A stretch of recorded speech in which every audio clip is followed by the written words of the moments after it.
National Council Rep, John Hurley.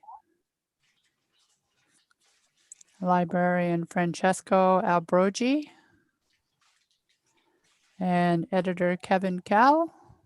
And also the IT guy that's looking after this whole thing. So if there's any issues, please question towards him. And yes. Anyway, that's great. I'm glad you could all make it this evening, and welcome everybody who is on Facebook as well, and any new members that are joining. That's great to see you here, and I'm glad that you were able to make it. This year, Kingston Center is celebrating its 60th anniversary. Wow. And we're going to be doing things throughout the year, so stay tuned for planned activities. And right now, a cookbook is one of them. So if there's anybody that's actually got some recipes that they use for either when they're observing or if they're having an astronomy event, send them on forward, and we're going to do up a cookbook and have it available for download at the end of the year so everybody can have the goodies when they're out and about and observing. Next, Fallen Stars has a tentative date this year of September 10th to the 12th. Barring all of our health restrictions, our location will be South Bay Campground in Prince Edward County. Belleville will be heading up the Fallen Stars this year, so we're just going to have a plan in place in case everything is a go. Next coming up is Science Fair. It's a virtual this year, March 22nd to the 26th. And the RASC-Kingston has the Leo Enright Award, which is $100, and a copy of the Explorer of the Universe Guide. We've been doing this for quite a while now, and there's actually a poster that's up on our website that explains to teachers and students what we're looking for in the astronomy section of a poster or a project. And as it is, within a couple of weeks, we have had contact from one school, and they're going into their astronomy section, and we're going to be having questions sent to us so we can help them out, answer questions, and have basically, I guess, like a panel discussion, and do it through Zoom with the class. So we are waiting word on that from the teacher when she starts up her project. I'll go on here for the rest of what's happening for the agenda. We're going to have Judy Black, and I'll be giving an introduction to her in just a second. Rick Wagner will be doing What's Up in the Sky. Malcolm Park is going to be giving us a demonstration on stacking images. Hank Bartlett is going to do Hank's Sunspots. And then at the end, we can have questions and our general chit chat and relax. So I'm going to stop sharing. And hey, Paul. And basically, I'm going to introduce Judy. Okay, Judy was born in Sault Ste. Marie, but marrying a marine biologist in 1977 after graduating from U of Waterloo meant a move to the East Coast. In 2014, her husband convinced her to attend the Halifax Center's Nova East Star Party. She arrived with zero interest in astronomy and left completely hooked on looking up. Along with the viewing of the Northern Hemisphere from home and further afield, she also traveled to San Pedro de Atacama in northern Chile to view the Southern Hemisphere's night skies. She became a RASC member immediately following the Star Party, and after 2 years sitting in the audience, she was elected secretary for 4 consecutive years and is now on her second term as president. She completed the Explore the Universe program, her first submission with 100 items completed, and she plans to resubmit with the full 110 completed. She also has a certificate and pin for the Explore the Moon binocular and has just about completed the Explore the Moon telescope. She continues to plug away at the Messier catalog, the Isabel Williamson Lunar Observing Program, and the Lunar 1000 Challenge. Good for you. I'm glad to present Judy Black from the Halifax Center, and we are so looking forward to this talk. Take it away, Judy. Thank you so much, Kim. I'm just hoping I live up to your expectations for this evening. I'm going to try and share my screen here. When I first contacted Kim, because she said, you know, you're welcome to present anything, anytime, and I offered this up for her and to you as well.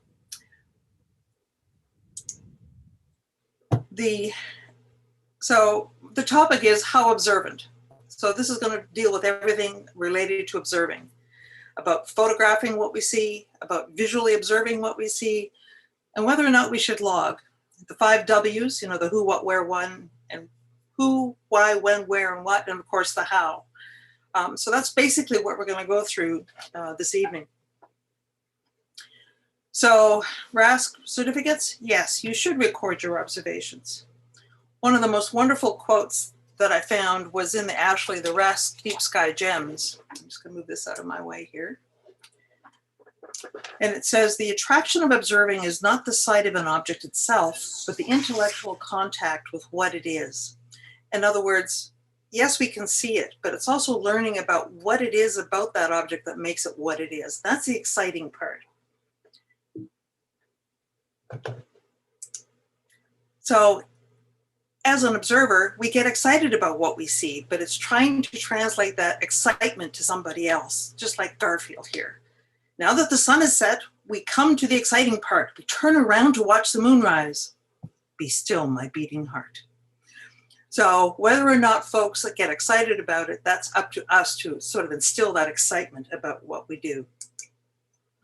So what does it mean to observe?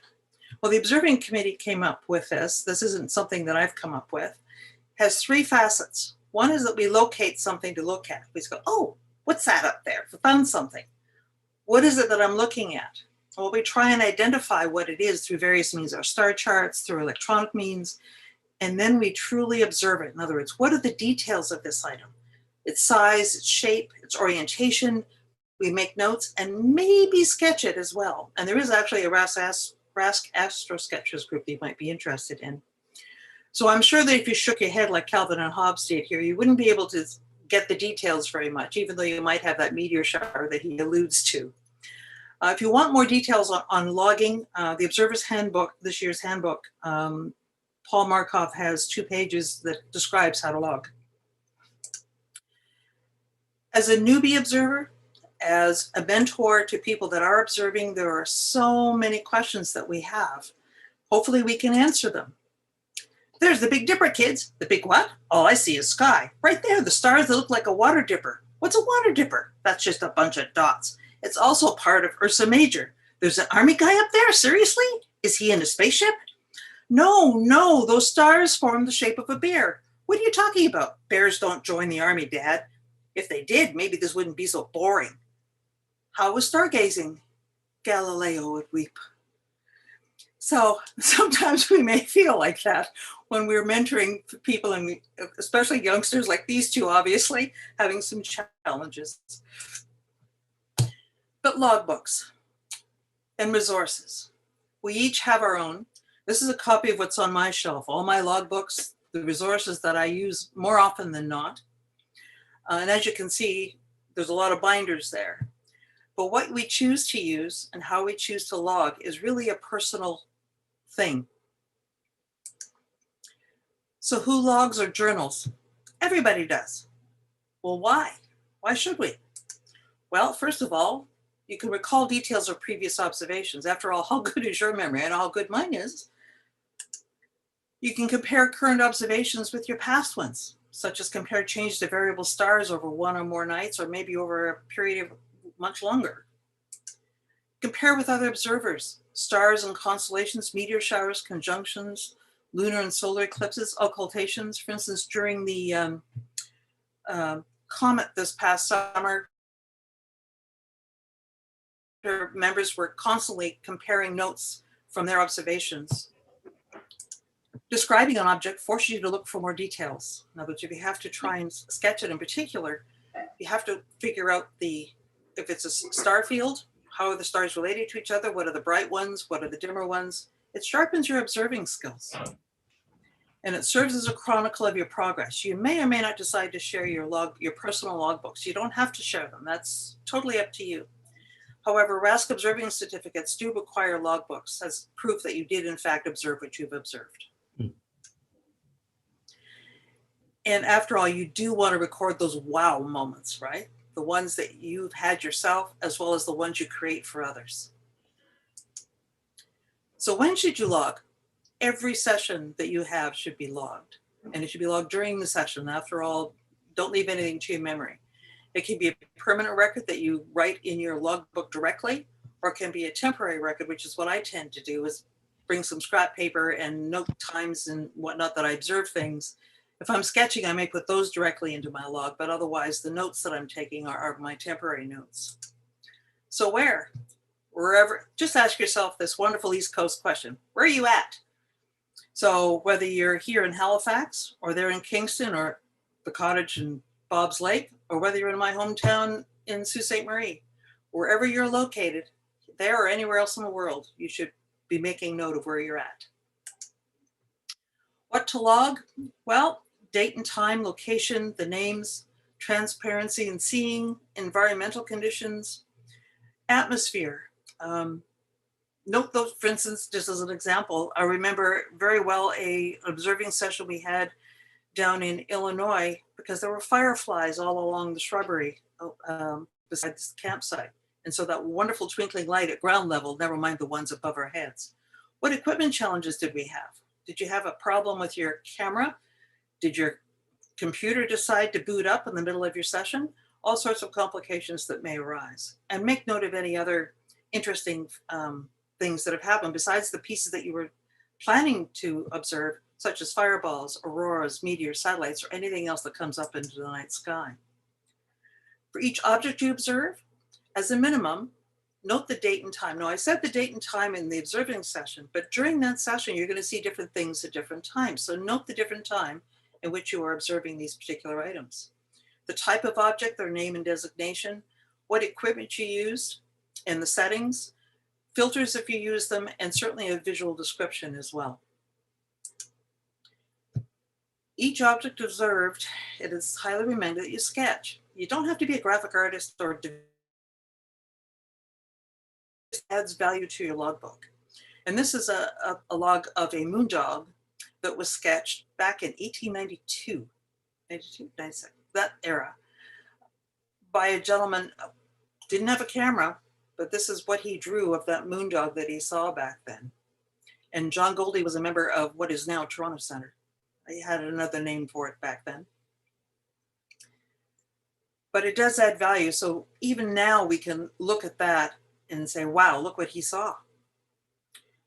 Do we enter unsuccessful observations? Well, of course you do. What's an unsuccessful one? Well, an unsuccessful one is one that you went out looking for item A and you didn't see it, but you saw item B. Maybe you had an equipment failure. What do you do then? You log it, because it acts as a reminder to try again for the items that you've missed. It also, you should also describe how it correct it next time. And that way you're not having to rely on memory as to how did I fix that, or how could I fix that? Logbooks, notebook or binder or some other format. My preference is a binder, as you saw from the photos. Do we want pre-printed forms?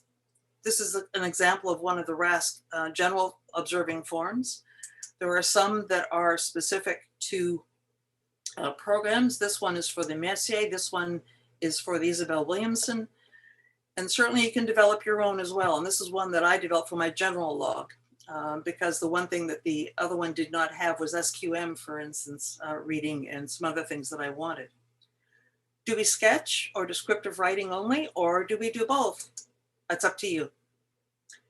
This is one that I did both. I sketched it, plus I gave a general description in writing to remind myself of the details of that particular. An audio recorder. Do you want to audio record it? Fine, but don't forget to transcribe your notes. Rough notes to create your log entry. Some people number each session or use dates. Some people even number the items that they're viewing. It's up to you. It's your logbook. but standardize the date and time and format throughout. That way you're not confusing yourself and others when they are reviewing your logbook. And take a picture. Malcolm, you should recognize this one. This is the top photograph here is the Southern Milky Way. You can see the, anyways, that wonderful sky that we saw down there. Comet Neowise, M3, M101, and the picture of the moon that you saw there, I took through with using my own iPhone at the eyepiece. So you can see Tycho at the bottom, that sort of flower arrangement down in here. There's Borealis here, there's Landsberg and there's Copernicus up there. So you can take pictures, and I took a picture of the eyepiece because I had been observing, had been drawing, but it got too foolishly cold, so I took the photo so I could go in and finish it. So there are various reasons as to taking photos. Do you want it chronological? You can do that. This was one of the chronological formats that I use. It goes by date, time, location, what I saw, and for some strange reason, I separated out the Messier objects. And those non-recorded items, those are the ones that I saw, for instance, on the September 8th to 9th. I didn't record the coat hanger. I saw it, but I didn't really identify it, but I didn't observe it. I didn't take the time to look at the details of it. If you want to go by object, you can do that too. This is one that I have out of my Southern Hemisphere visual log of Crux. And again, this is a personal logbook. Couple of observing, and the bottom one there on April 11th, you can see where I observed it at different times of the night to look at the different orientations in the sky. Do you include photographs? Why not? If it brings back that wonderful memory and it's a hard thing to draw, such as the noctilucent clouds, sure, include them. Paper or electronic, there are various tools that you can find online to do such a thing. If you're more inclined to use that, do so. There's more than one way to organize, and there's all sorts of combinations you can use. It's whatever works for you. Are you too young? Never. Picture's not very good, but it's a photograph of my 5-year-old grandson with our 2-year-old granddaughter with our 6-inch Dob. And he's looking at Saturn at that point in time. He didn't remember the word rings. He called them hoops. So he saw Saturn and its hoops. And Mars that night. What was really cool was that we saw Mars, Jupiter, Saturn, and Venus. And when I asked William how many planets he had seen, he said 5, because he had seen Mars, Jupiter, Saturn, Venus, and Earth. And I've told him, I said, you don't know how happy that will make some of our senior members of our club. And yes, I wrote it up for him because at that point in time, he really didn't know how to print words or didn't know how to spell. But I did say that one of the things he had to do was he had to draw what he saw. So you can see Saturn with the hoops and Mars. I had to spell out the 2 words for him so that he could print them out.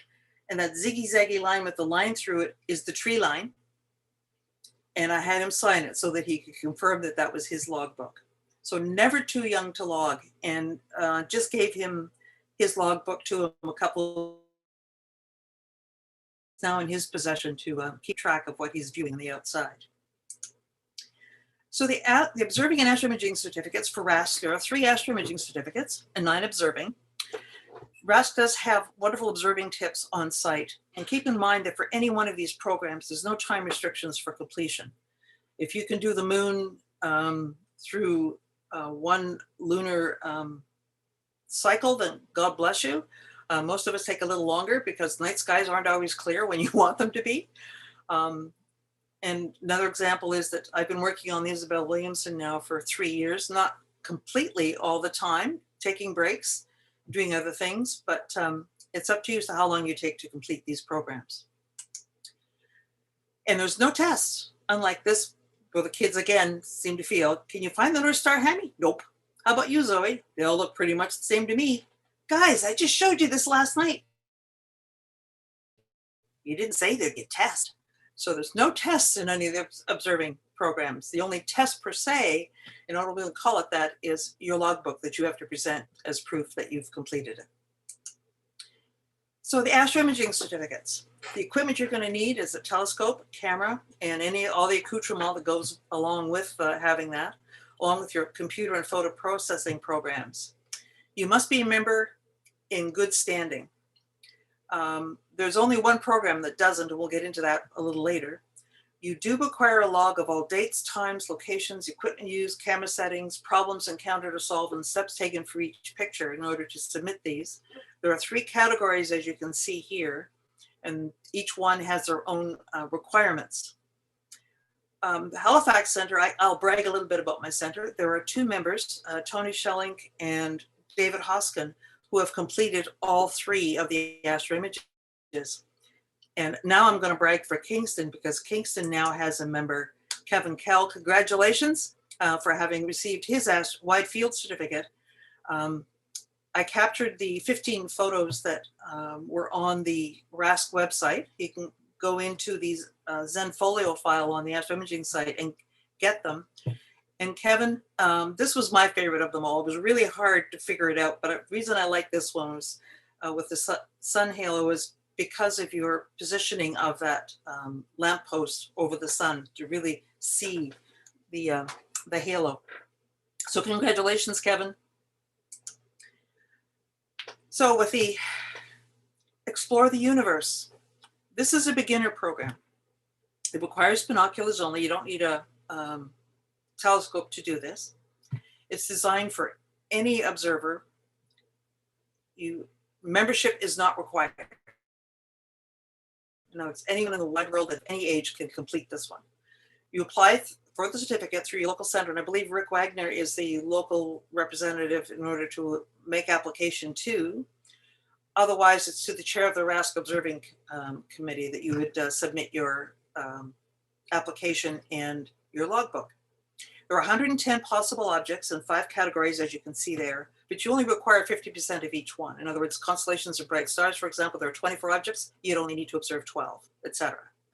There are 2 resources. One is the Explore the Universe Guide, which I'm sure many of you are familiar with, that not only includes the checklist, but also descriptor of the program and various pieces of describing the universe, some sections of it.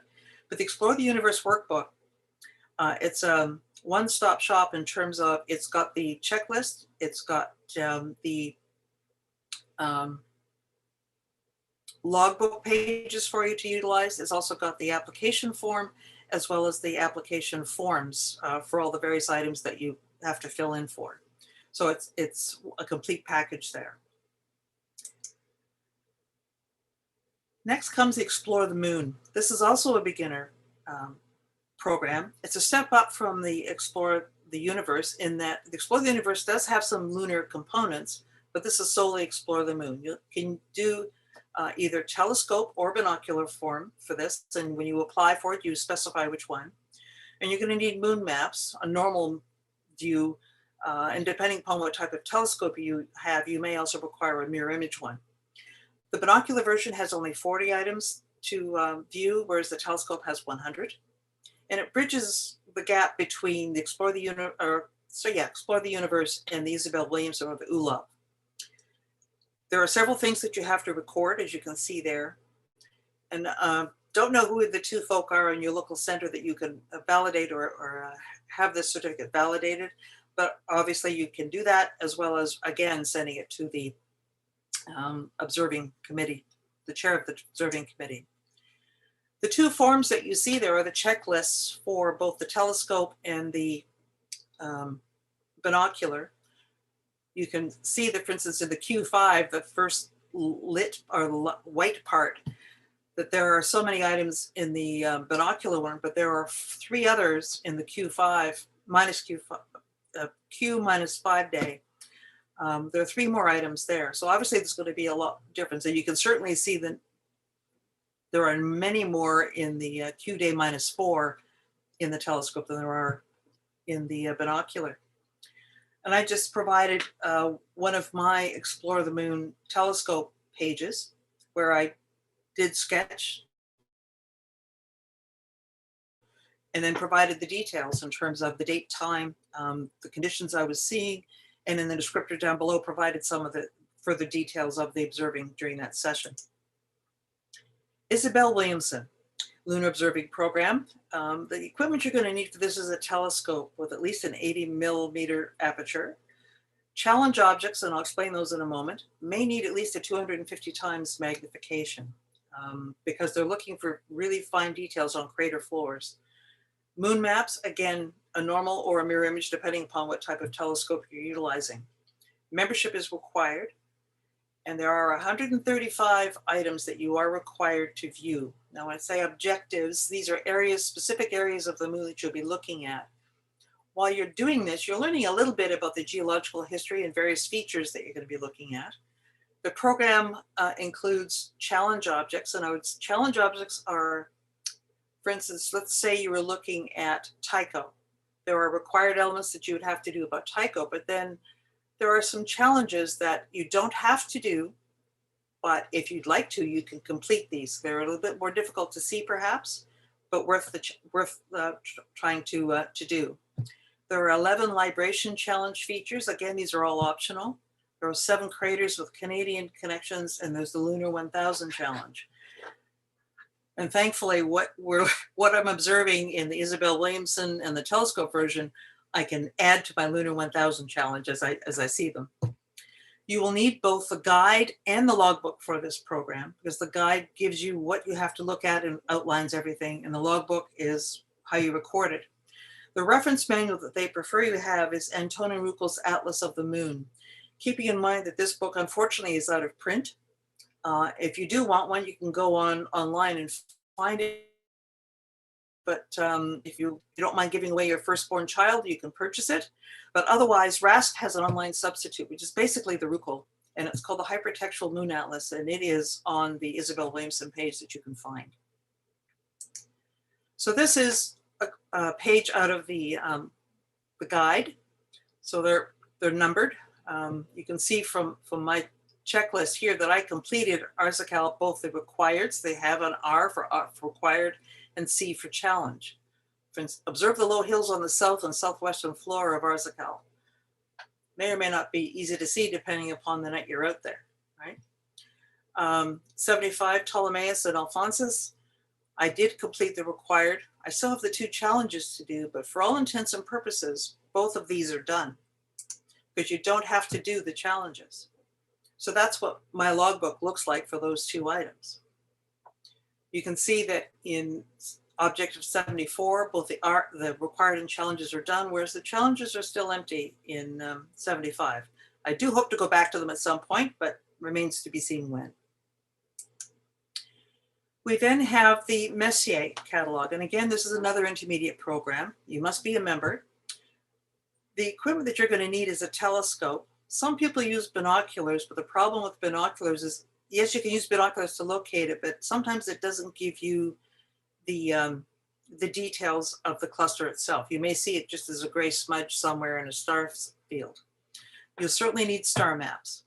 You can apply for one of 2 versions, a traditional, which is the star hopping one, and a computer aided, you use your go-to on your telescope to do it. There are 110 objects in 6 categories, and all of them are required. So here are a couple of logbooks. The Messier one you see on the left, that is from the RASC program, and that is the one they do want you to complete. Again, sketching is optional, but I always do. And I've put a couple of asterisks here because these, you can fill out, well, your general logbook, but you can have one item count in more than one program if it is seen in more than one program.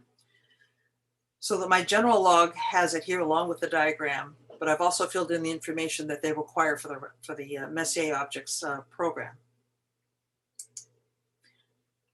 Finest NGCs. This is one that I've not tackled yet. It's an intermediate one. You require an 8-inch or a 200 millimeter telescope. It's recommended, plus nebular filters to enhance the glowing gas clouds. Again, membership is required. This was compiled by Alan Dyer, and it complements the Messier catalog that we just talked about a few moments ago. There's no overlaps. There's 110 objects rather, in 5 categories, and all of them are required, as you can see here. And there's a sample of the logbook that RASC has as well that they want you to complete. And it's fairly similar to what you see in the Messier object. Then we have another intermediate program, and this is the newest kid on the block, the double stars observing program. A small telescope with various magnifications is required for this one. You have to be a member. And the beauty of this one is that it can be viewed from urban locales during a bright moon, as well as in a dark site. Dark site's helpful, but it's not required. There are 110 target pairs, and all 10 are required. There is a double stars logbook, and you must record various things that they request, and there are also resources on the website. And so unlike MUTS, like I said a moment ago, you don't really need the darkness to see the stars in this particular program. And this is a sample of a completed observing form that they have for the program. And again, sketching is not required, but for you as the observer, it wouldn't hurt. Keeps that memory there. The deep sky gems. Now this is this one and the next one are what we consider advanced. It helps to have previous observing skills, and certainly completed the Messier and the finest NGCs prior to doing the deep sky. You'll need at least an 8-inch or 20-centimeter telescope. 16-inch is going to be required for the quasar, and a nebula filter for the nebula. And there's only one double quasar that they want you to look at. And it includes objects that were observed by David Levy. So thank you, David. I'm glad you're here today. If there's any questions about the program, I'm sure you can answer them at the end. And Leo Enright from Kingston Center was also involved in working on this project. There were 154 non-overlapping objects in 9 categories, and all are required. You can see the categories and the numbers of each that are listed there. And this is only 2 pages, and these are in the Observer's Handbook, folks. You can see the pages 324 to 327. The 4 pages list all the objects and give you the right ascension and declination and whatnot to find those particular objects. The Deep Sky Challenge is the second advanced program. You need, again, at least a 10-inch or 25-centimeter telescope, and some objects may require a 20-inch.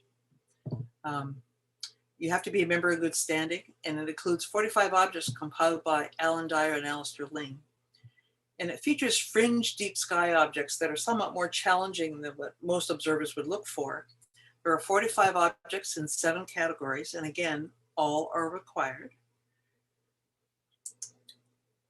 And interestingly enough, the checklist is once again in the Observer's Handbook on pages 322 to 323. So they're all listed there. So your logbook. I'll repeat that the amount of detail is up to you as to how much you include in it. For your personal logbook, you create a data point for one day or simply return path to a pleasant memory, that one evening out with the family, with a bunch of friends, at the observatory, wherever. Such as this. Stargazing? Yeah, have a seat, Dad. When you were little, we used to do this all the time. I still remember the names of the constellations you taught me. You know that I was just messing with you, right? I always thought Orion's fanny pack sounded sketchy. Now, Orion's fanny pack is Capricornus. And I have a little story to tell about that one, because I didn't learn Capricornus as Orion's fanny pack. I learned it as Orion's underpants. That's what I was told it was. But either way, whatever helps you remember, right?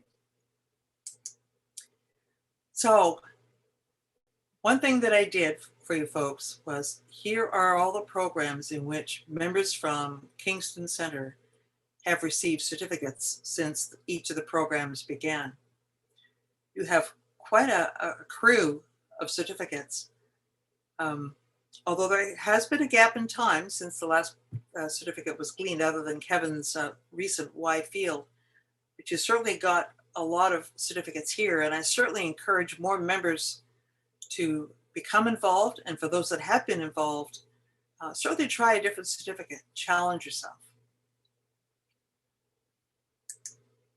So thank you. I hope that this helped people get a general feel as to what the programs are that RASC has, and that it encouraged you to perhaps explore a little further on some of them and maybe participate in them.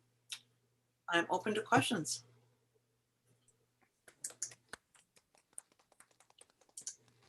Thank you, Judy. That is great. I do have a question. The double stars, is that actually on the RAS website right now? Yes, it is. Okay. Yep. All the programs that I've listed are all there. Excellent. If you just go into the observing section, and it's all listed on the left-hand column. Okay. Does anybody else have any questions for Judy? Now is your time. I had a quick question, Judy. Just how do you remember, or do you take a picture before you sketch it yourself, or do you go back to another resource? You already saw it, but maybe a resource could help you remember all the detail, like, or do you use a red light, you know, and when you're drawing, or I don't know. Yes. What I use is, yes, I have my red light on because I don't want to blind myself. Unless you're looking at the moon, then it's a non-issue because it's bright anyway. But if you're looking at something else, yes, I will have a red light. My husband actually brought me a music stand. You know, the ones that you can hold sheets of music on if you're playing an instrument. And I have my clipboard on that so that I can look at the eyepiece and then sketch right there. But to your point, I don't always sketch it 100% necessarily while I'm there, especially on those really cold nights. I will sort of draw generally the main pieces and then go back in and look at my resources and try and fill in some of the others, or take pictures like you saw, I showed you there where it was a picture of the eyepiece. Thank you. I like the idea of the music stand. That's great. Yeah. One of the things I'd like to show you as well, I'm sure that when you're out observing, for instance, I have this big pocket guide, and you're out there in the night, and it's a dew-filled night, and you're worried about your pages. A friend of mine suggested a huge Ziploc bag. You stick your book into it. You can still see the page, but it's protected from the dew. It's just something to think about when you're up there. Keeps everything dry. Great idea. Much cheaper than trying to laminate everything too. Yes, exactly. Yeah. Yeah, I know that I tend to add a lot more information on my logbooks than a lot of people do. I know one of our members here refers to me as an anal retentive because of the detail that I go into. But it's my way of remembering what it was that I saw and how I saw it. So yeah, I maybe add a bit more detail than other people do, but that's me. Again, I say that's all up to you as an observer. How you want to log and how much you include in that log is truly up to you. Well, it certainly jogs your memory. You know, Yeah. especially if somebody else observed the same thing you did around the same time, and did you see this or that sort of thing, you can compare your notes. Yeah. Yeah, and it's and again, it's that comparison thing too, right? In terms of, I do have notes where, for instance, just as an example, the first time I saw the Little Dipper, I couldn't see all the stars, but I drew what I could. I put dots where the stars that I saw, but knowing where the stars should have been that I should have seen but didn't, I put X's where those were. So that way I knew in that observation I didn't see those main stars. So I made that distinction between what I can see and what I can't. And it's and plus I name them all, seen or not, so that way I can say, okay, next time you have to see that star because you missed it. Right. Could I ask a question? Sure. Yeah. Go ahead, Bruce. I'm Bruce. I was just wondering about your double star project. So do you, what kind of, can you see a double star with just your naked eye, or do you need to have a pair of binoculars or telescope or what? Well, they tell us you should be able to see the double star in the handle of the Big Dipper, naked eye. Mm-hmm. I can't. But binoculars should suffice for the double star, but certainly telescope is available to you too. But they should, I do believe, I think we said in the presentation for the double star that it was, yeah, small telescope actually, is what they're suggesting. And just one other Varying thing, magnification. just one other Pardon me? thing, you had mentioned your, was it your grandson or? Yeah. Yeah, so I have a grandson, and I was sort of, proudly showing him the moon, and he said, "Well, yeah, I can see the moon, but what's that little white spot just up to the left of it?"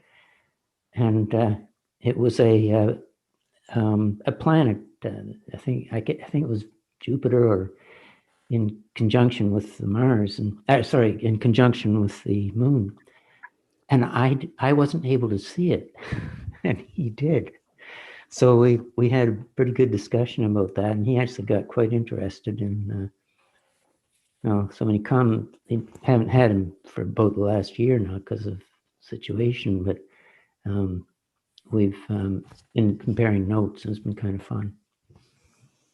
Yeah, my grandson's name is William, and one of the first the first two constellations we showed him, of course, were the Big Dipper because it's easy enough to see, but was also Cassiopeia. And of course, you can appreciate that a 4-year-old at the time can't pronounce Cassiopeia, but he refers to it to this date as his constellation because it's a W, so it's William's constellation. But he does know where to find it. And what's really funny is we were out observing in the backyard one night. This was a year ago, before COVID. My husband and he were in the backyard, and my husband played dumb and said, "William, I don't see where Cassiopeia is." And he said, "Well, Grandpa," he said, and he showed him, he went over to him, he says, "It's right there." And he says, "See the W?" So he knew where to look without being asked. Wow. And so he's learning. He's excited about it. And we were in his backyard at at their fire pit the night that the Dragons separated from the ISS. We actually saw them both travel across the sky as we were there at the fire pit. So that was quite exciting to watch too. So did you put that in your notebook? I sure did. Lovely. Yeah. And of course, you heard me, you saw the picture with the southern sky. I have a whole separate southern logbook of notes that I took when I was down in the Atacama. So it's the world is exciting up there when you look up, right? You see all sorts of neat and wonderful things up there that just take your breath away. I've got a quick question on equipment. So Michael East, and I'm a novice observer for many, many years. I inherited a Questar 3.5-inch telescope from my father-in-law. So it's circa the early 70s, 3.5-inch, 89 millimeter. If you're familiar with that telescope, I'm just wondering, I've used it a few times and it's in perfect working order. It's very dark, but as long as I can live with that. My question is that kind of gear going to frustrate me, or is it still, a wonderful tool to use?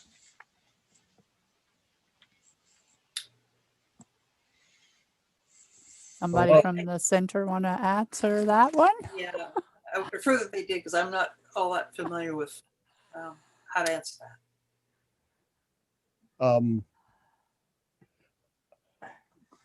Questars are telescopes that were made in the 60s and 70s, and they actually operate beyond the optical limits. They are fabulous telescopes as far as their ability to resolve. It might be dark, but you would be hard pressed to find optics of that quality in a 3.5-inch reflector today. So if you ever want to sell it, let me know. Okay. Thank you. Because I also have an ultra modern camera, a D850, and I just recently purchased a Star Adventurer Skywatcher to motorize that monster camera, and I've used it a few times last summer. Properly aligned, I can do 4 to 6 minute time exposures, if not longer. So and while I do have an adapter for my Nikon for the Questar, the new modern camera that I have is too heavy for the Questar. It just kind of puts it vertical. The Questar is not an astrograph, and you're better off using the newer scope if you're going to do imaging. It's just the Questars were just such lovely portable little scopes, and as I said, I've got 2 microscopes that operate beyond optical limits, and I don't think there was a Questar that was ever built that didn't operate beyond optical limits. So they're lovely things, but they're not for photography. So as I said, take it out and use it. Blake has grace. Yep. Okay. Thank you. Definitely. If you got any more questions, just, ask us away either in the chat list or send us the questions to kingston@rasc.ca, and we'll be glad to get back to you. Okay. Kevin. Thank you for an excellent talk, Judy. You've motivated me and remotivated me, and darn it, I'm going to get back out there and start working on 3 or 4 other certificates right away. And hopefully you've also I'm losing my words, motivated some of our other center members who at least have completed certificate programs, but have not filled in the paperwork. And you know who you are. Right after this meeting, start writing.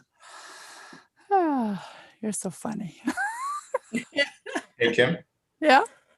I have no idea if I'm one of those people he's talking about, but I'm also one of those that was motivated by Judy's talk. And good. Judy, that was wonderful. Thank you.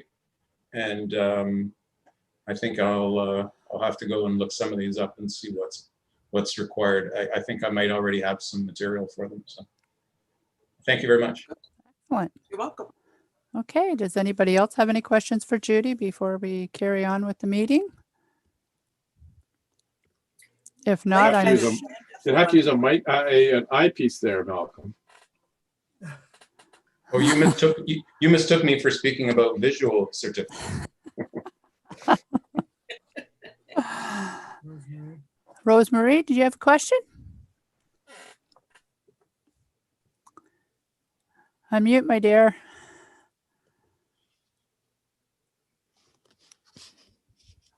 Unmute. There you go. Okay, finally it did it. I hit that button several times. Now you're commenting about things to keep paperwork in, and at the dollar store, I don't know if you can see it, they got these lovely folders with individual plastic sheets, and it's kind of here, but you can pull stuff out. The other thing, they have these little little zippered envelopes that are plasticky on it, and you can actually fit the thing inside of it and zip it up and stuff like that. So if you're looking for something like that instead of Ziploc bags and you're flipping through papers and stuff, so you can flip through and get the one sheet, you can find the one sheet without like pulling a wad of papers out. So I'm just throwing that out there. If anybody wants to use that kind of thing, that's available.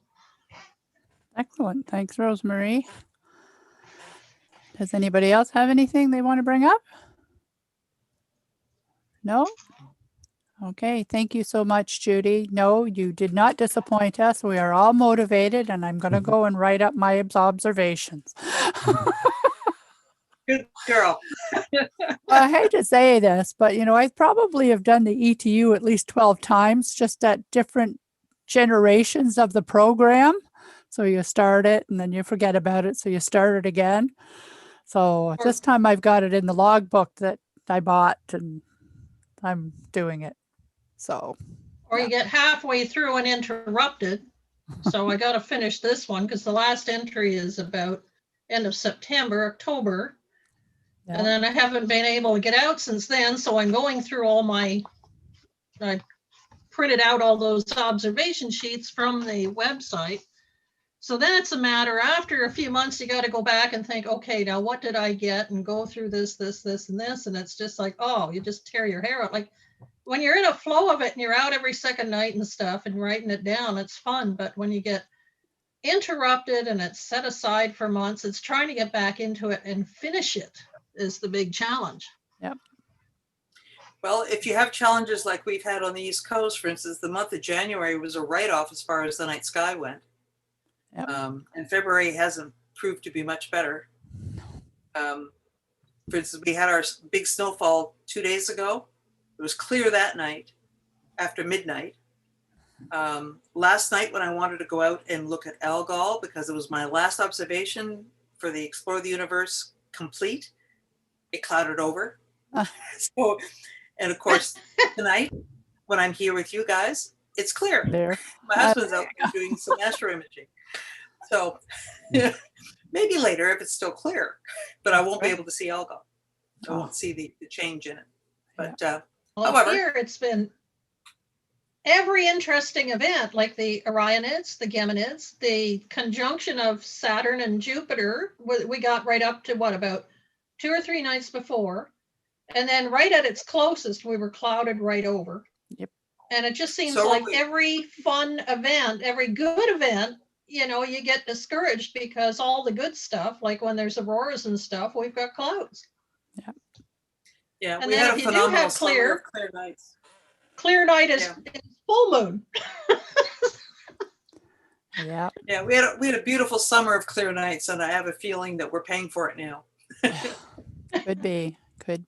Mhm. Okay. Well, thank you so much, Judy. And if you would rather go and see Algol now, but if not, you can stay and listen to the rest of the meeting. That would be great. I will And be staying.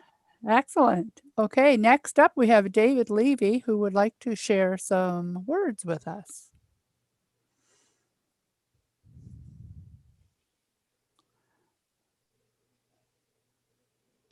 Well, thank you. Can you all hear me? Yep. Yeah, great. Thanks. I wanted to begin by saying one thing to Judy regarding her talk. I do not think there is any more important and vital presentation that can be given, especially now during this time of COVID, than a presentation about the importance of keeping records of what you observe. I learned that lesson when I was a little boy and saw a little Northern Light display in the fall of 1960. I reported it to some older people at the Montreal Center, and Louis Duchot listened. He said, "Did you write it down?" And I said, "No, I didn't." He said, "Then you didn't see it." And he went right on to something else. And boy, did I learn that lesson then. Judy, it was a wonderful presentation, and I listened. I was hanging on every word.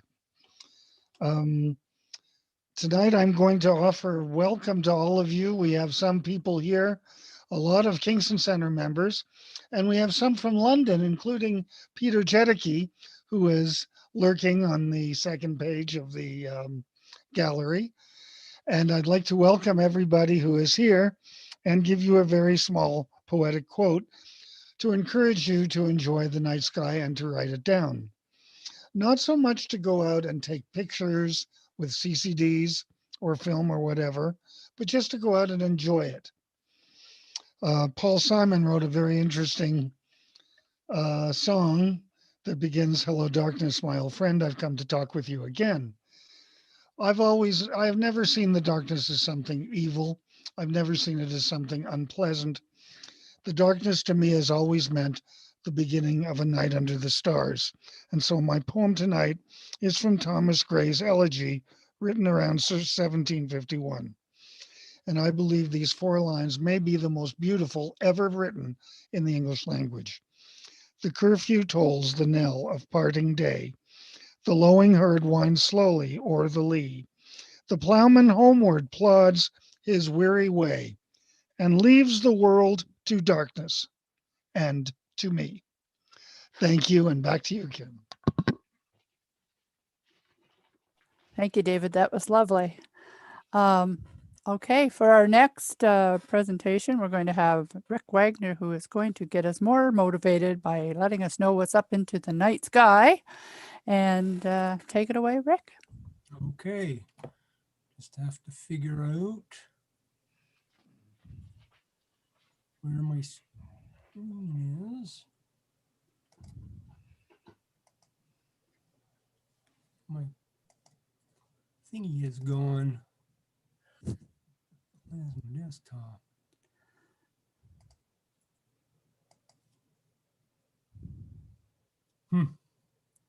Can you share? I can't, my screen isn't, my application isn't showing up for some reason. On the Okay, list. so we'll let you work on it. We'll go on to the next All right, presenter. yeah, sure. Is that good? Okay. Our next presenter will be Malcolm, who is going to show us on how to stack images. Are you ready, Malcolm? Okay. Okay. All right. Can you hear me? Yep. All right. I gotta share my screen first. And I'll share this one. And hopefully you see image stacking slide. Yes, we do. Okay, great. So this came up in one of our weekly members' social Zoom calls, and I volunteered to try to do a little bit of a presentation on image stacking. I was motivated when I thought to myself that perhaps people don't either have never seen it done, or they might like to see what the other steps involved in getting a picture like this hydrogen alpha picture of the rosette. This is 10 hours of data.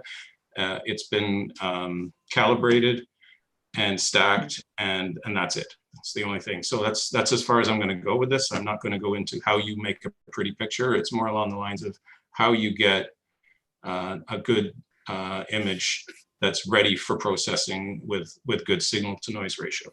So a little bit of humor here. The math of signal to noise ratio coming up. Eye roll. I'm not going to talk about that. Math of signal to noise ratio does not do anything for me. But I'll talk a little bit about how stacking works first. Okay, Malcolm, we're still looking at the same slide. Are you intending that, or are you changing? Nope. Okay. I guess they'll just catch up eventually. We're still seeing the first slide. Yeah, I'm on the 4th slide. That's what I was wondering. I'm just going to turn your video off if that'll help, and see if it'll catch up with us. And we're still seeing the first slide. You may have to stop sharing and reshare to get this back up and running again. Where's that internet when you need it? Stop share. Are you using an 8K screen or something? First slide is up. Okay, what do you see there? Monochrome rosette. Okay, great. And do you now see that image stacking slide? No. We do not. So I just changed to that on my screen. You may have to share your entire desktop if you're switching from window to window or program to program. I'm trying to avoid that because I have two screens and I'm using Yes. one for not sharing and one for sharing. Aha. Okay, I'll try that. Okay.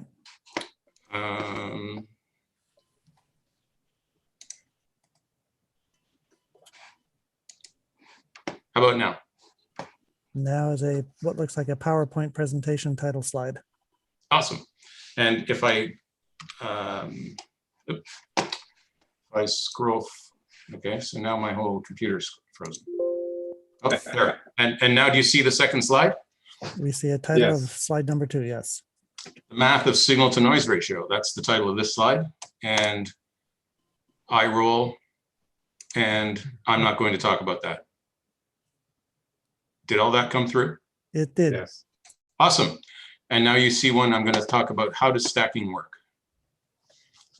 It's there. Okay. So when a series of images is stacked, the individual image values are average, which means that the random noise overall diminishes, but the signal remains constant. And this means that the ratio of the signal to noise increases, resulting in cleaner, more detailed images with a smooth background.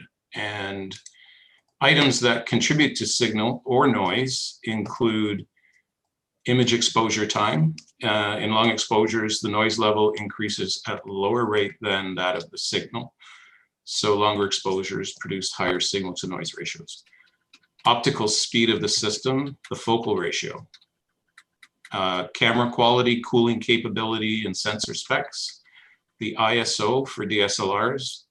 Filters, whether used or not, and the quality of those filters. The sky quality, transparency, humidity, altitude, brightness of target, all of that affects signal and noise. Stacking multiple exposures can improve your images, but how many to use is always one of those questions that we're always asking. There's a law of diminishing returns. As you take more and more and more and more images, eventually the improvements are insignificant. And so I've discovered for myself, I tend to use 25 max. Some of the types of noise that you can encounter, there's the shot noise, which is the random fluctuation in the arrival of photons as your sensor captures them, and that's also known as model. And I'll show you a picture of that in the next slide or two. There's the dark current noise. It's the reason we cool our cameras is to control this noise. Read noise, which is due to your camera's electronics. Fixed pattern noise. And we use dark and bias calibration frames to fight this dark signal non-uniformity. And for all the noise, what isn't defeated by dark bias frames can be further defeated with dithering and stacking multiple exposures. And I'll show you that. But enhancing your data in post-processing can benefit from more than just the action of stacking. So if we simply align and stack our subframes, we will see an improvement. Yes, granted, that's true. But there are cosmetic corrections that do not change the signal to noise ratio that can and should be made. Because if you've come this far, I think we should go the extra mile. And so this is when we were talking about stacking in the social, I thought to myself, yeah, we can stack. I could show you a stack and how to do it in about 2 seconds, but that's not how you get the actual result you want. So we can correct for unevenness of the illumination of the sensor and dust shadows with flats, and we can fix sensor defects such as hot pixels and bad columns in software, correct for noise, reject outliers like satellite trails, select the best images and use weighted average instead of straight weightings, and we can align and integrate the master frames. And that's the demonstration. But here's just to give you an idea of the starting point and the finish point. So I mentioned earlier, image values are averaged, which means that the random noise overall diminishes, but the signal remains constant. So if I move my mouse over here where I've got this one particular circle, that's the model, M-O-T-T-L-E, model that we talk about as it's a form of noise. And mixed in with that, we've got these bad pixels scattered about, and then we've got this bad column here. So I'm going to get rid of all that in the demonstration of stacking. But I also wanted to emphasize dithering. And if you can see this screen, Mark, can you see this? Yes. So you'll notice that there are some specks that are not moving while the screen jumps around a little bit. So I've got about, I don't know, 9 or 10 frames here that are as shot. And when the images were taken, the mount was instructed to move a few pixels to a new location before the next exposure started. And what's going to happen is the final image is going to be aligned on these stars, and the things that are not moving on the screen will then become the scattered items. And when the stacking is done, they will be averaged away if they even still exist, because I'm going to do some other steps to get rid of them too. But they'll just basically be taken care of by dithering. And so this is the pattern that the telescope is doing as it dithers. All of these individual frames were taken within that sort of zone. So when we talk about dithering, we're not moving the scope much at all. We're just moving the scope enough to basically move it about 1 star size away from where it was. And that in it makes one of the biggest differences when you're stacking of all of the things that you can do. So I'm going to move on to PixInsight. I'm not a PixInsight guru, but you know, I've been using it for 2 years now, and I've reached a point now of comfort with it. But this is my workflow, and there are many ways to skin a cat. Sorry, Stephen. But I must make this point. If I am to stack images to create a picture, pretty picture, if I skip any of these steps, I view the process as incomplete for myself. So that's partly why I was motivated to talk about stacking, because I wanted to see these things included. So I'll talk about weighted batch pre-processing. I calibrate only with this script because I have better control with the other items. I'm going to use cosmetic correction in that process, and I'll show you what that is. I'm going to apply a defect map to those images. I'll select the best ones versus the inferior ones.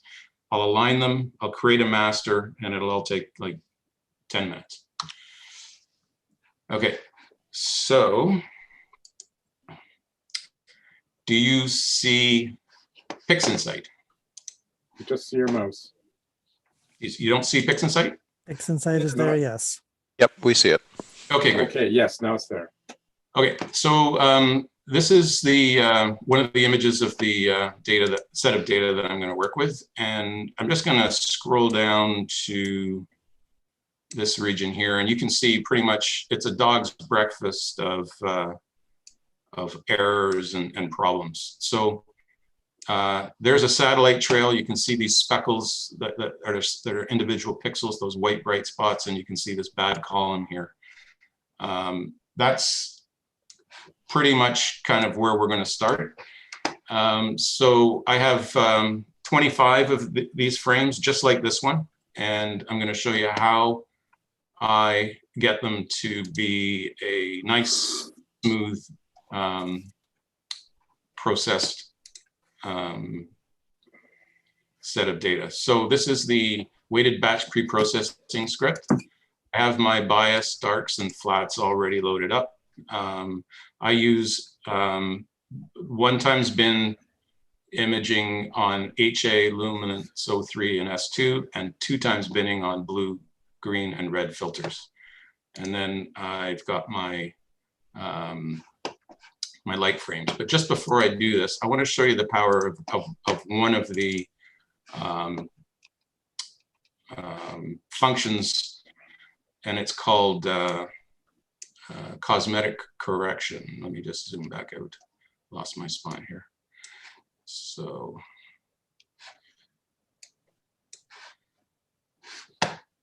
this is the cosmetic correction window, and I'm going to create a preview so I can work on it in the.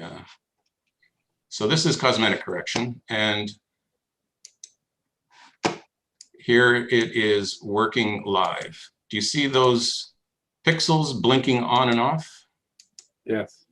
So we have what here, about a 100 pixel square piece of the overall image, which is 4,000 pixels square.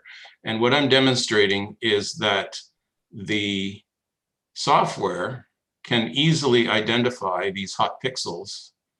And if I use this cosmetic correction function to get rid of those hot pixels, they will be gone, mostly gone, before I even get to stacking. And then when I get to stacking, I'll get an even better result, because what's left is going to be almost nothing, and it will result in almost no residue at all. So right here, and I just add the cosmetic correction feature, and then I go to where do I want to put these things, and I'm going to bring this window over here. Oops. Uh-oh.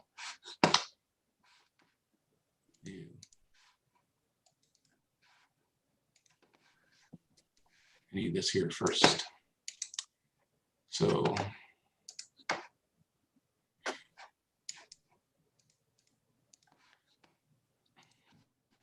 I know I'm going fast, but it's required. So now it's applying all of those. It's first applying the darks to the lights, it's applying the flats, and then when that process is finished, it's going to do the cosmetic correction, which is to apply the correction for those hot pixels. And if we're at image 24, so it'll be over in about 10 seconds. And the next thing that I'm going to do then is I'm going to correct for that column. And 10, 9, 8, 7, 6, 5, 4, 3, 2, 1. Okay, so those are all calibrated and cosmetically corrected. So then the next thing I want to do is I have a defect map that I created with all the bad columns. And I'm going to apply it to all of the oh, geez.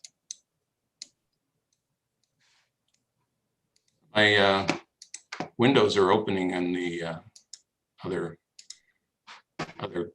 screen, so I'm being thrown off by that. So these are all the dark columns in all of my data, and if you look at the master dark, you can see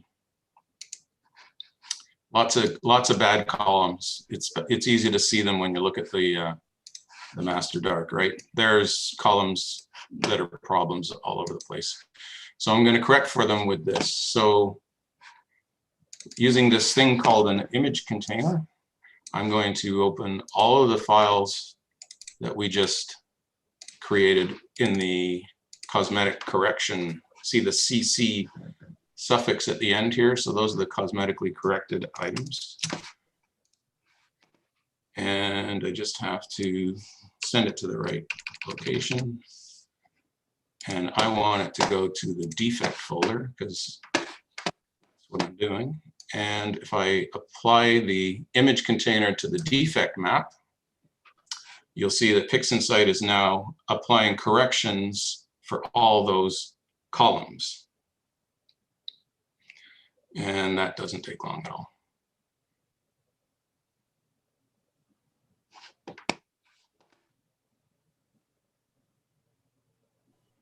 And that's done, and I can get rid of that. So the next thing is, let's get those frames that we really want to use and those that aren't very good at all. So what this subframe selector does is it applies some criteria to each of the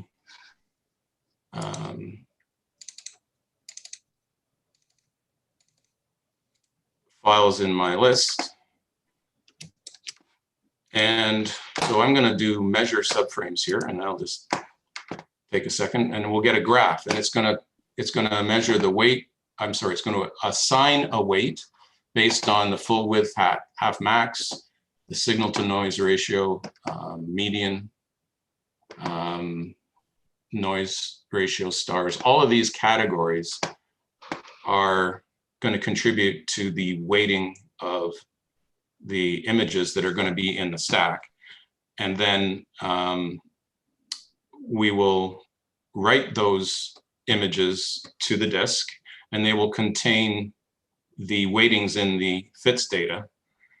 And so it's done the job, and it's rejected 3 of them. So if I change the view here to full width, half max, half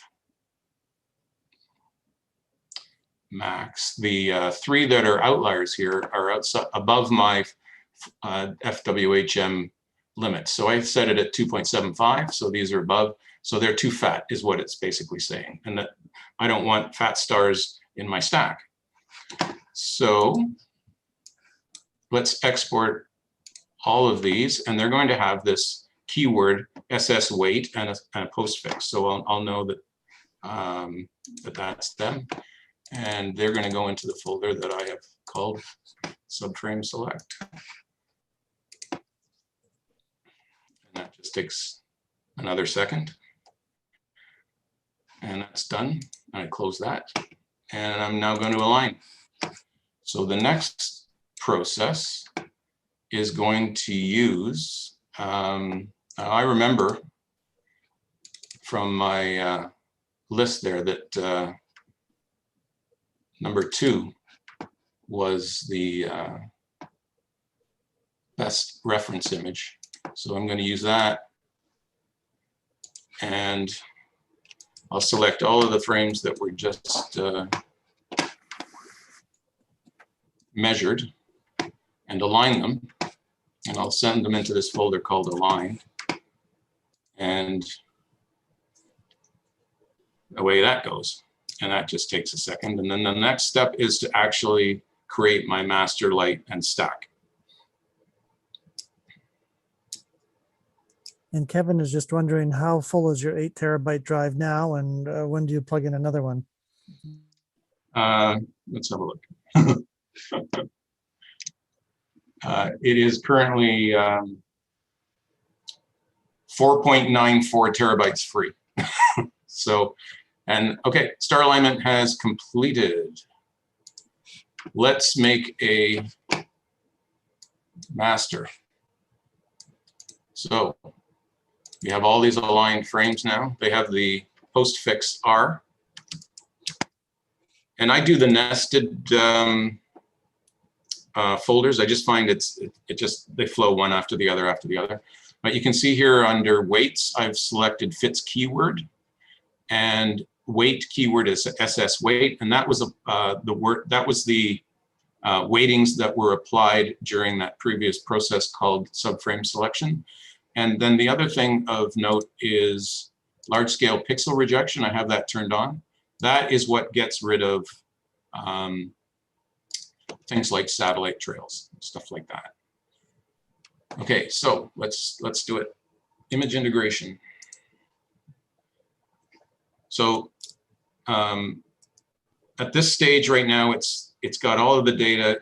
It's running. You can see that the pixel combination method is average. It's using the custom keywords, and now it's generating those large scale rejection maps, and there's a low rejection map and there's a high rejection map. So those are the most, I guess, onerous tasks on the processor. They're the ones that take the longest, I think, of all of the things that we're going to do here. And then an image will pop up any second. And there it is. So I can get rid of this, and let's look at what we've got. And brighten it up and zoom in. So it looks pretty smooth, but so I have that image right here. And I'm going to open them all up. And I'm just going to compare using a script in PixInsight the signal to noise ratio of all the steps along the way. So we're going to see results for an unprocessed image, a calibrated image, subframe selected, aligned, and then the final image, as well as I've got one here of the LRGB.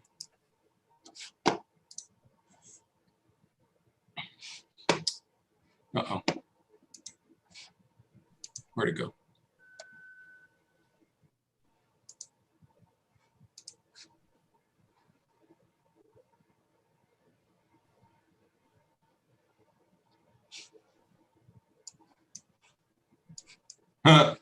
That's funny. Oh, there we go. Okay, do you see it now? There's a blank window. It's called Process Console, and it has a summary. And I highlighted the summary. Do you see that? Yes, we do. Yep. Okay, so starting at the, I'm going to go up here and just highlight these ones for now. So the bottom one in that highlighted list is image number 1, as shot, 600 seconds, signal to noise ratio 400.29 decibels. Then we calibrated with darks and flats and that cosmetic correction for the hot pixels. And the signal to noise ratio actually went down a point, down to 39. And then we fixed bad columns and the signal to noise ratio didn't change much. Subframes were selected, alignment was done, not much changed. And then we stacked and the signal to noise ratio is now 52. So I'm pleased with that. I like that. That's a good sign that we're moving in the right direction. And then below that, we've got also the color image, and you can see that the color image is degraded somewhat since that master luminance was made. But the next thing that I'm going to do, and the last and final thing here, I think, is I'm going to give you a close-up of what actually changed in the whole process. So we'll start with the as shot image, and I'll take you back to that place where the image was busy and had lots of stuff going on.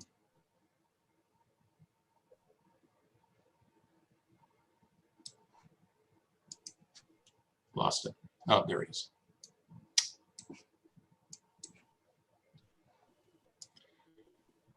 So in this area here, we have hot pixels, we have horizontal lines from satellite trails and vertical lines from bad columns.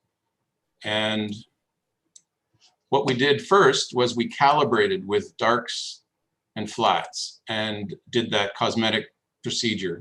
That got rid of a lot of the hot pixels, right? You can see the blinking mark? Yes. But there's still some problems with the columns.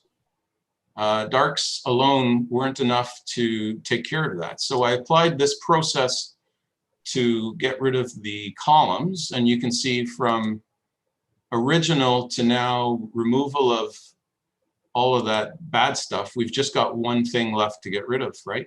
But we still have that model, M-O-T-T-L, the model in the background.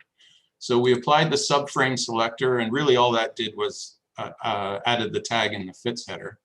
We aligned. All that did really was to get all of the other images to shift around to match this one. And then we stacked And now we can see we've gone from that to this. The background is smooth.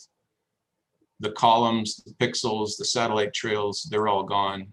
But the final image here, this master luminance, is as smooth and as nice looking as it is, not just because I stacked it, but because during the stacking process, I also calibrated with darks and flats. I removed the bad columns and I used the subframe selector to give weightings to the better images that were within the tolerance that I set in that program.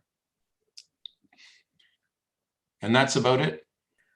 So when you say remove a bad column or a bad pixel, what does it put in its place?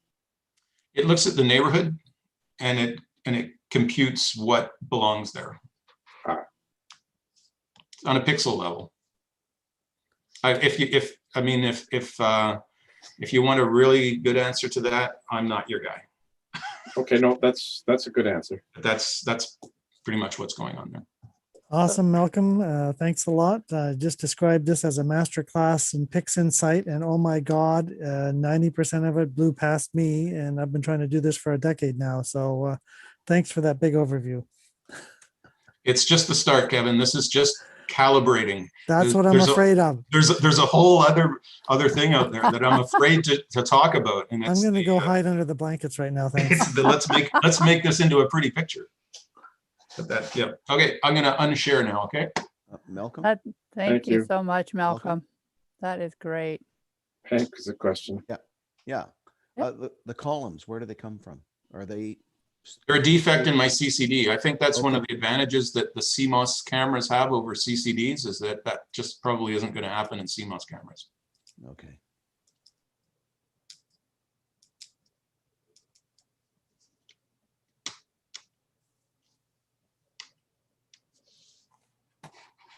Okay, so maybe we'll go ahead and have Hank go ahead and do the solar, and then we'll have Rick at the end. Okay. Okay. Okay. And Bill. And Memento. Your volume is a little low, unless your volume's a little low. Yeah. I'll talk a little louder. I've got it turned up, but you're fading in the background. Am I? Oh, dang. And I turned it up before I started tonight, tested it, and I made my cursor bigger. Thank you. Got that. Okay, yeah. So can you hear me now? Is that okay? Still fade. No real change. You're still a little low, but I think people can hear you. Yeah. Weird. Okay. I'll turn it right to the max next time. Welcome to Hank's Sunspot. It hasn't been a glorious month, but it's been all right. We started out on the 18th after last meeting, 4 days later, with AR-12 797 doing a beautiful sunspot. Awesome. Not very big, but well laid and lots of plays around it. Looked really good. Now here's a shot of the same day. This is the same day, the full shot. And as you can see, there is not much showing in the hydrogen alpha. The sunspots are right there where the cursor is, if that's showing all now. And there's not much activity underlying there. And that's obvious from the graph below in the center. If you can see that, it's kind of small. That very little activity, almost down to 10 to the minus about 7.5, which is pretty bad. Then 2 days later, look at this, bucking right up above sea level to a C1.1, I think it was, eruption. And we now have 97 and we have 98, both there on the left-hand side, and showing up in the solar H alpha as well. with quite a bit more activity showing. So that was good and promising, but then it just kind of petered out. This is the 24th, 4 days later. 97 is still holding on at that point, and 97 is apparently still coming around again and should come around in the next few days, I've heard. 98 is gone. 99 is trying to form in the upper northwest, but it did not really happen. And you can see here that the X-ray activity takes quite a deep drop and back up, starting to come back up by the end of the day. Then on the 28th, we went 4 more days with cloudy weather. This image is to show the difference in setting the Eidolon, because it catches the Doppler shift of which way the solar activity is going, away from us, towards us. And in the left-hand image, it's more set towards, as you can see, the features on the solar surface. The activity, the regions of real activity, which in the upper north here, there's 2 of them especially. And on the right-hand side, they're much diminished in comparison. But all the prominences on the left-hand side are much brighter. Right-hand side is about the same. And you can't have it all, basically, is what it is. You can get one or the other. To get both, you just can't get both at the same time. And you'll notice that down in the bottom half, there is still all the dark marks pretty well the same, regardless of the shift. Well, they are not surface features. They are filaments, of course, which are prominences just looking straight down on them. So they maintain, but it's the brightness of the active regions that tends to disappear as you adjust the Eidolon.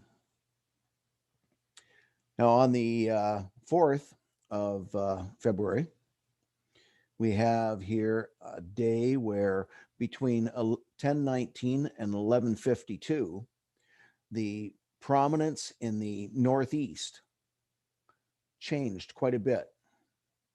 And it's not really due much to the shift. You can see the shift. The Eidolon is not showing quite the same things, but it is basically this prominence in the upper northeast broke into kind of it's not a bridge, it's not an arch in a way. It is a bit of an arch, but it has like a flame on the top of it, which is quite interesting.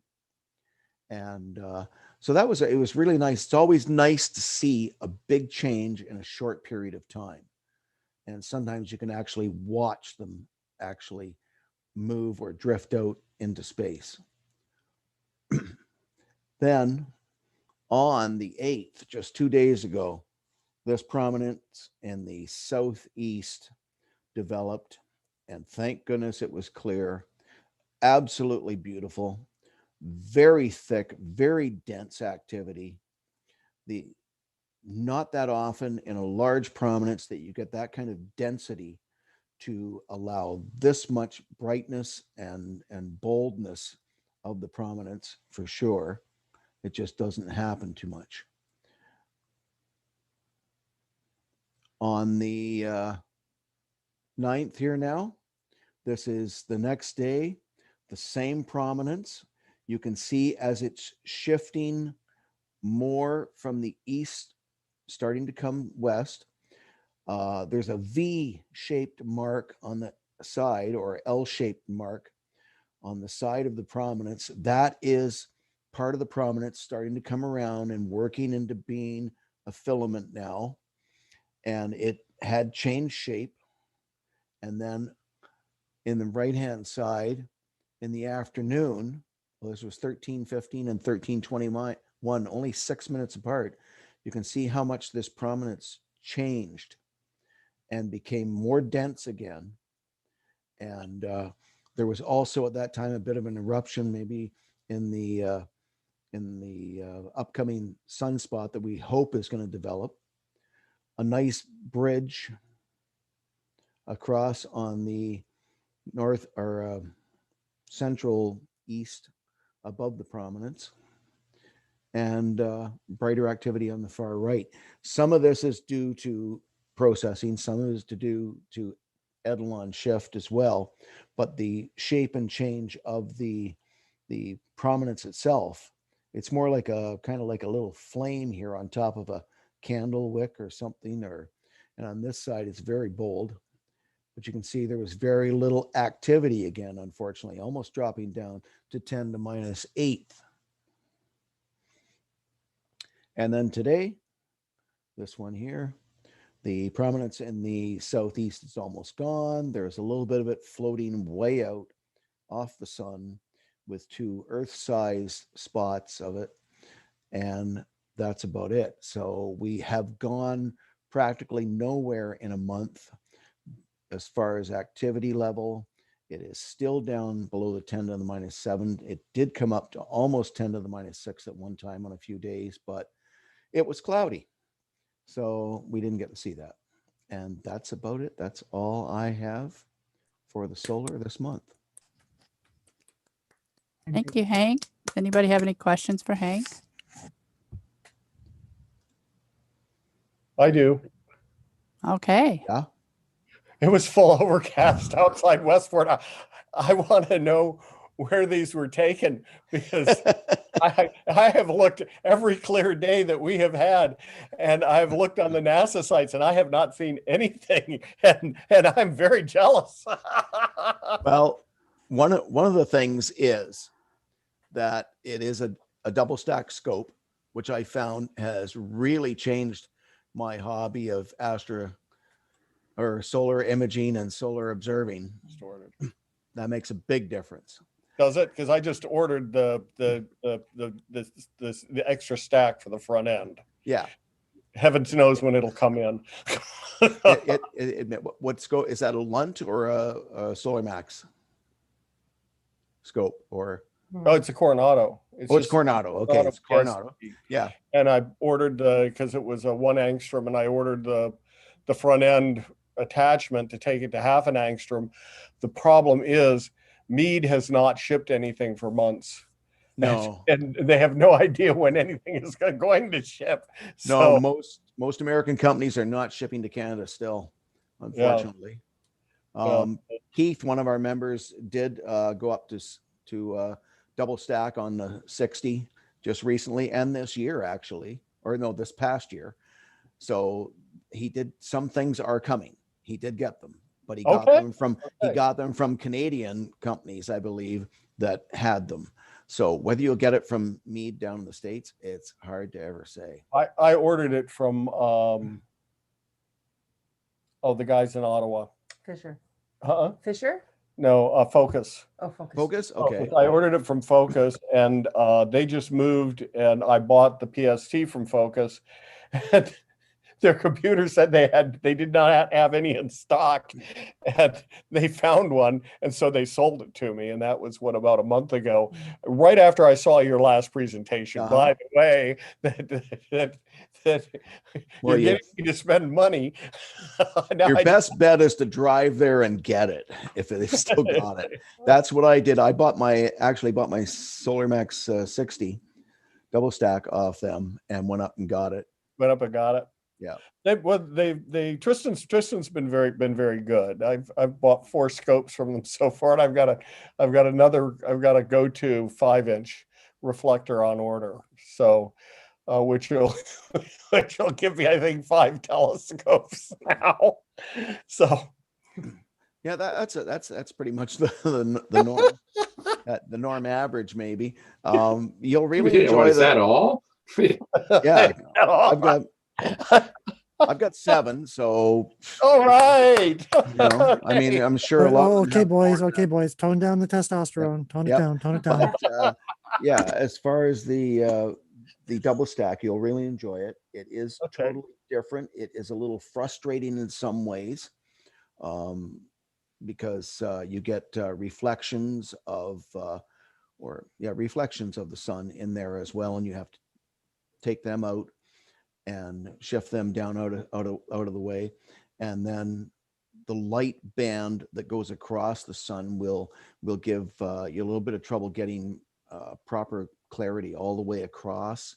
You'll get dark on top and bottom, or dark to the sides, or if you get it in just the right spot, you can get images where there's just a dark ring around the edge.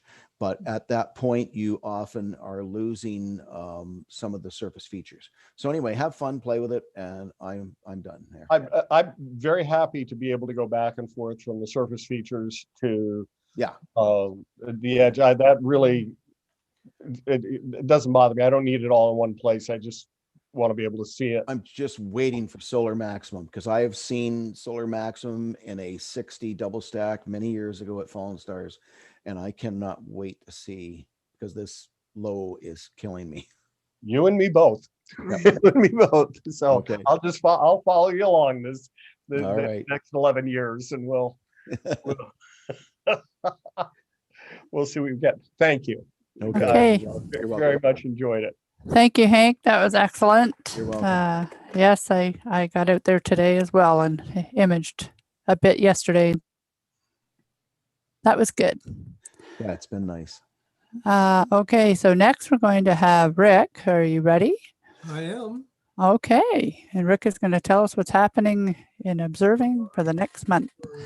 Out until our next meeting. First, some of the activities we have on the ground. This won't be particularly interesting to those who are outside the area, but Queen's University Physics Colloquium on Friday afternoon. George Fuller from UC San Diego talking about neutrino and beyond standard model physics back when the universe was 1 second old. On Saturday afternoon, there's the AVSO webinar. Dennis Conti is the head of their exoplanet observing section. He's going to talk about using the Astro Image J photometry software. On the 18th, Queen's Observatory is hosting a virtual Perseverance landing party with some speakers and things going on. On the 20th of February, the British Astronomical Association has their social section webinar at 9 o'clock in the morning. That's unusually early for them. Of course, it's 2 o'clock in the afternoon their time. The 27th of February is the next AAVSO webinar. Stellar rotation in young clusters and why it's important to observe and monitor long period variables. And we'll talk some more about those in a bit. 6th of March, the BAA Deep Sky section will have their annual meeting webinar. On the 6th of March, also the AVSO webinar, Barbara Harris talking about how to do DSLR photometry if you want to just be able to use your camera rather than all the expensive CMOS or CCD stuff. And then 10th of March, our next meeting. Every Wednesday evening, we have social Zooms. And the Queen's University Observatories put up a couple more fast radio burst podcasts, 3 parts to the Percy Goes to Mars series. Up in the sky, Judy will probably recognize this is quite similar to what Dave Chapman does. So you can see basically at the middle of the month, the daylight is beginning to take over to advance. We now have more hours of sunshine than we do of astronomical darkness. We go from 10 hours and 14 minutes of daylight on today to 11 hours and 13 minutes the beginning of March. And for the solar guys, the sun will be 8 degrees higher at noon than it has been. The moon this month, last quarter moon on the 4th, that's passed already. New moon tomorrow, first quarter moon on the 19th, full moon on the 27th, and then last quarter on the 6th of March. And one of the things in keeping with Judy's talk about certificates, if you want to observe by the Earth, Explore the Universe certificate, the full moon on the 27th is a great way to see all the Maria on the moon. They're all quite apparent, easily visible in almost naked eye, and certainly in a small pair of binoculars. So there's the moon calendar. You can see by the end of the month, we're getting back into full moon. We have got a few more days of dark evening skies left yet. The planets this month, tomorrow morning, it's going to be cloudy here, but Jupiter will be a half a degree north of Venus, very, very low in the southeastern sky just before sunrise. If you manage to see it, that's something you can put down for your Explore the Universe certificate. And if you miss that one, on the 25th of February, Jupiter, Saturn, and Mercury will all be together low in the east-southeast before sunrise for several days. And one of the optional things in the Explore the Universe certificate is planetary conjunctions. On the 28th of February, Mars passes several degrees south of the Pleiades. And over the next sort of 10 days or so, it's going to make a really pretty pass between the Pleiades and the Hyades star clusters. So it'll be a great chance to take some wide field pictures for your astro imaging wide field certificate. And also it's perfect guideline to see the Pleiades and the Hyades, which are both on the Explore the Universe certificate. You can also, because the Pleiades and the Hyades are so prominent, if you watch it happen over several days, Mars passing between the two, you can mark its progression, which is yet another target for the Explore the Universe certificate, is to watch the orbital motion of a planet. Asteroids this month, we have 29 Amphitrite will be at opposition at mag 9.1 on the 22nd. It's quite easily visible all month. And on the 6th of March, 266 Align occults a star. Oops, here we are. So we're stepping back a bit here. Here's the Pleiades and the Hyades. This is the view in Earth-centered universe, and you can see Mars trekking by between the two of them. So the occultation, it's a 10.4 magnitude star with the asteroid itself is 13.8 magnitude. So when the asteroid goes in front of the star, there's a 3.5 magnitude drop,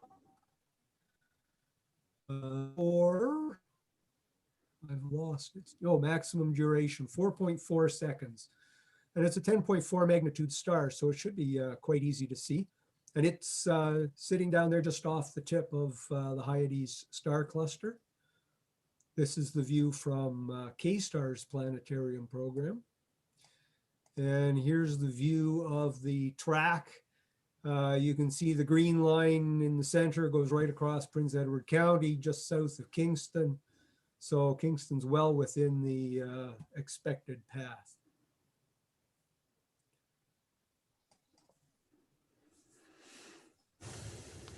So some more detail on the Explore the Universe certificate. You got the winter constellations, of course, that you can be looking for. Taurus, you'll be watching Mars trek through it into March. Auriga, north of it. Orion is obvious. Everybody pretty much knows that one. Canis Major with the big bright Sirius in it. Moon phases, you should be able to get enough clear nights, even in 1 month, just to go out and check each of the moon phases. You need to catch 4 out of the 8 sort of crescent, quarter, gibbous, full, gibbous, crescent, or last quarter, and so forth. And the Maria are quite easy. I talked about the planets. And another optional thing you can look for from the certificate is the zodiacal light, which is coming into its prime season after sunset, looking to the west. You'll see a big, if you're in dark skies, you'll see the big conical glow extending up and to the left.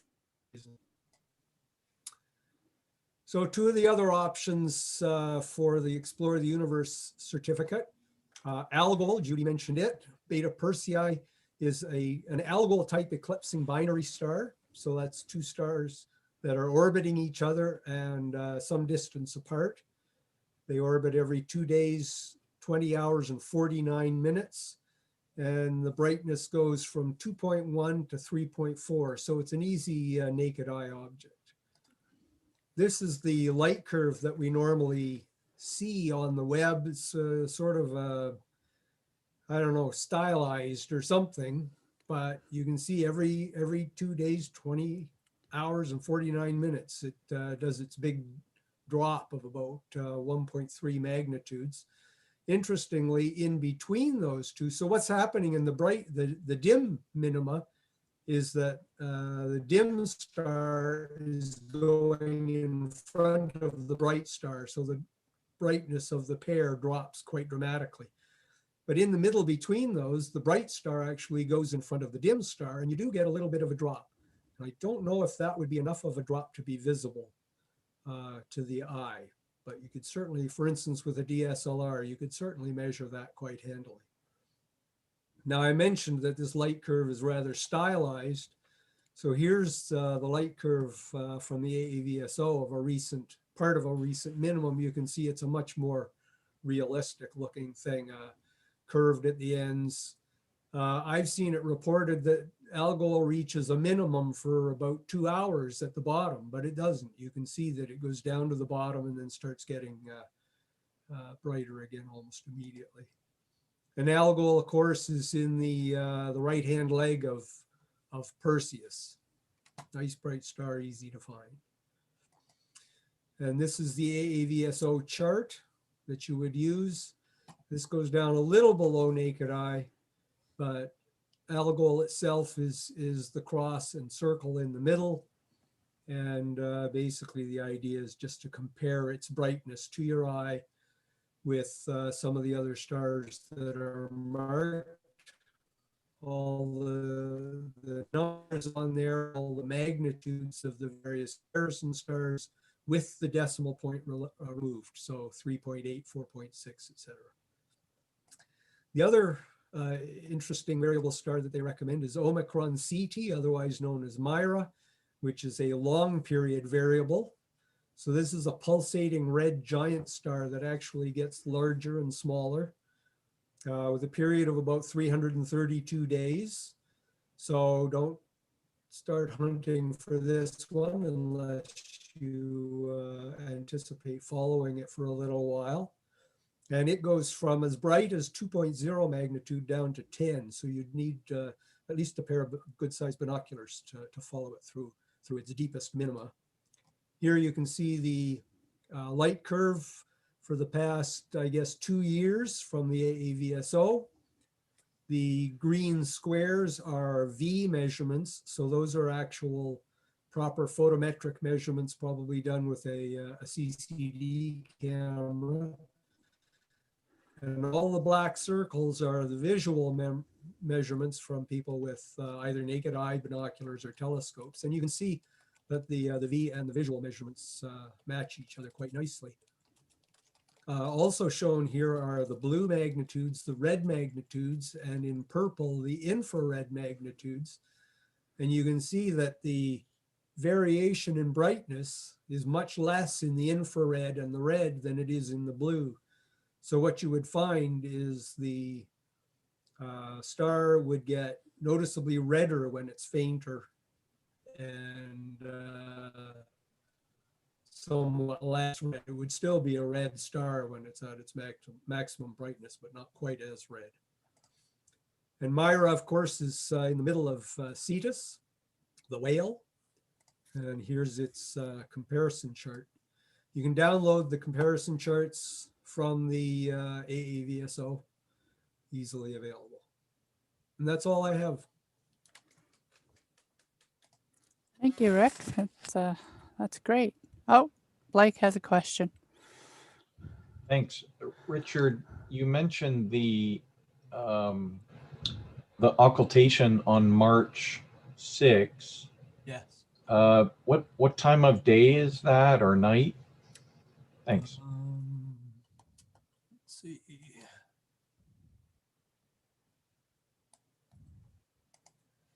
It happens at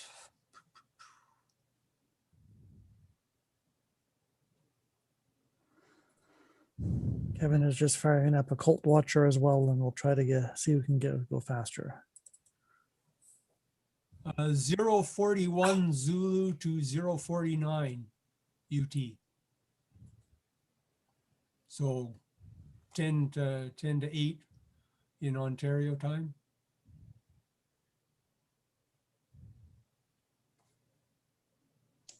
What elevation? It should be fairly high given the picture here. I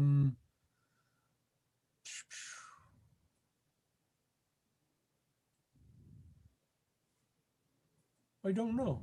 I don't think it says here. No, but it's going to be fairly high. Just looking at the. I'll just share the screen again. I think you said it was. It's between.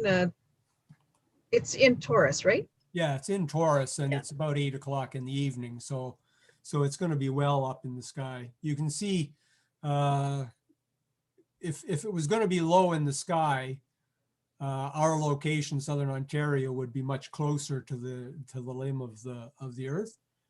So the fact that we're fairly close to the center means it's going to be well up in the sky.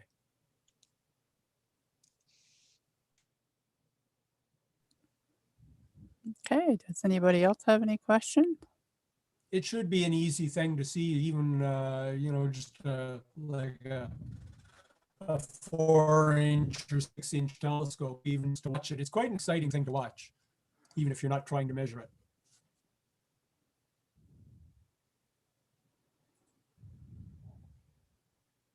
Okay.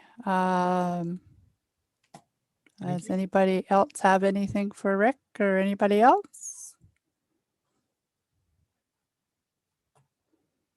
No? Okay, I think I'm going to share my screen here.